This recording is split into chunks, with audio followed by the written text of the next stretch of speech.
Nerds, we are going to do a review and breakdown of Agatha All Along, Episode 4, starting now. Welcome to the Nerd Social. I am Colin. So we are now at the halfway point of Agatha All Along, and this episode is directed by Rachel Goldberg and written by Giovanna Sarquis, and the title of it is If I Can't Reach You, Let My Song Teach You. And the spoiler-free logline of this episode is the coven faces their second perilous trial on the Witch's Road.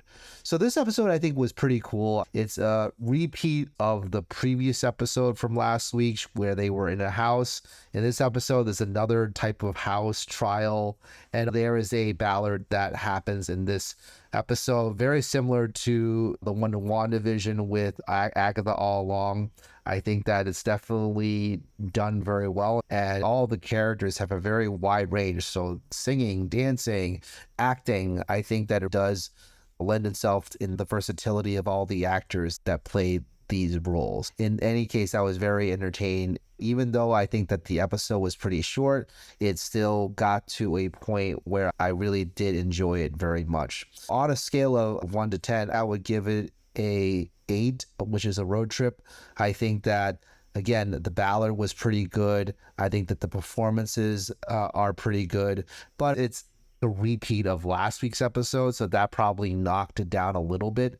But at the same time, I really did enjoy it overall. So if you would like to hear more about our reviews of Agatha All Along and also more content like this, please like, share, subscribe for more of it. We really appreciate your support, and we are growing as a channel. So thank you so much for those that do watch this and liking our Facebook page. So without further ado, spoilers ahead. So let's just take a look at what happened in the last episode, which was Sharon Lewis died. And so she seems as though she is good as gone because they did bury her. Now, of course, Marvel does have its right to say if they can resurrect certain characters, but it seemed as though she was dead. And this is a photo from the last episode where they're pretty much thinking that she's moved on. But then the coven decided to summon another Green Witch to replace Sharon, and lo and behold, they summoned Rio Vidal, who's played by Aubrey Plaza, and she was in the first couple of episodes, and you can tell that she has some hidden agendas. We don't know what her hidden agendas are, but she seems as though she's a disruptor. From then on, we find out that there was some type of past that's going on with Alice here, who is one of the other witches. And we saw a little bit from the previous episode where she was with her mother. She was having some hallucinations, and they figured out that there was a house that was located on the Witch's Road. And Alice, in this case, was very apprehensive about entering the house because it triggered some memory that made it as though she didn't want to go in there. And she literally said that she didn't want to go in there. They could not get out of it because as she was moving the opposite direction, the house appeared again. So there was really no choice for her to not go somewhere else and enter a house.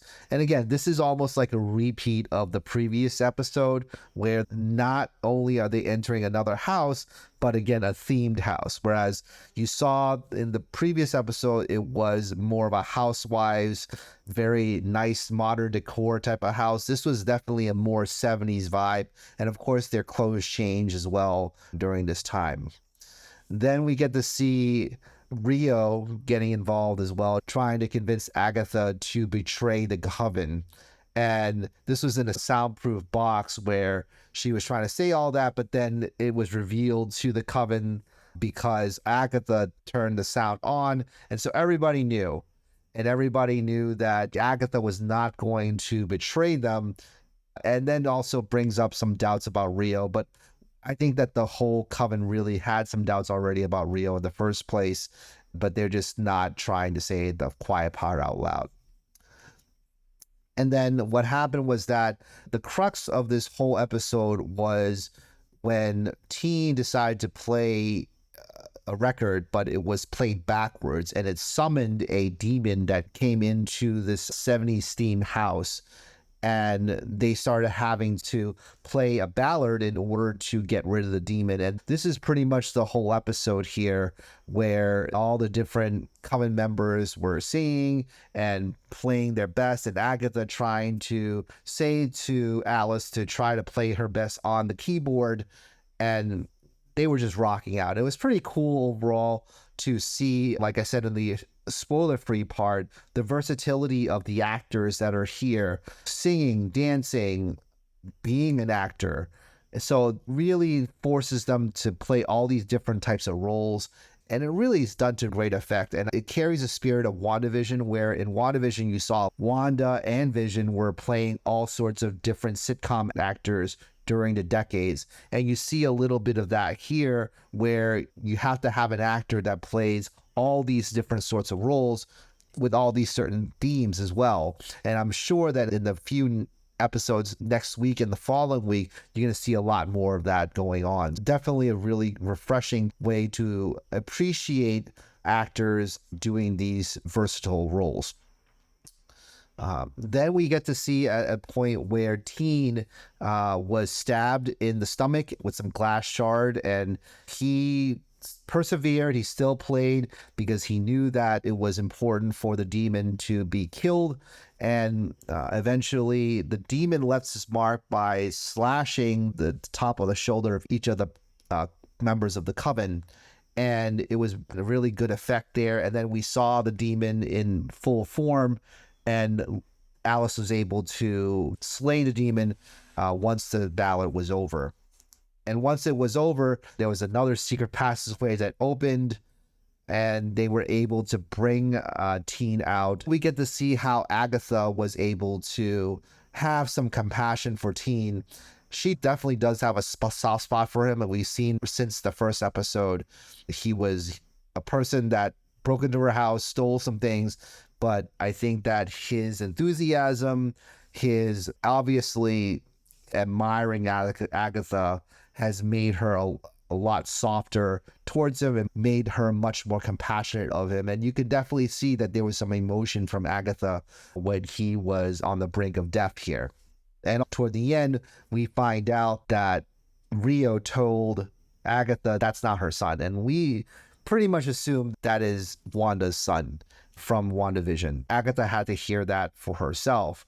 And we almost get to see a kiss here between Rio and Agatha. We never got to see it. Now, to be honest with you, I think that it was a missed opportunity to see that. But in other Marvel properties, we've seen that they have had same-sex kisses before. We saw it in the Eternals. We saw a sex scene in Eternals before. So they're not bound by anything anymore. And we also saw that Agatha was naked in the first episodes. We are now far removed from some of the more PG-13 related type of content that Marvel does provide. And again, Deadpool Wolverine came out this summer, and that was definitely a lot more risque than anything here. But it's definitely very interesting to see the love tension between the two leads here. We're not really sure what's going to happen with them. Hopefully they will have some resolution. So that is my review and breakdown of Agatha All Along. If you like more content like this and you want to discuss more about Agatha All Along, please like, share, subscribe, and we will see you in the next video. All right, talk to you soon.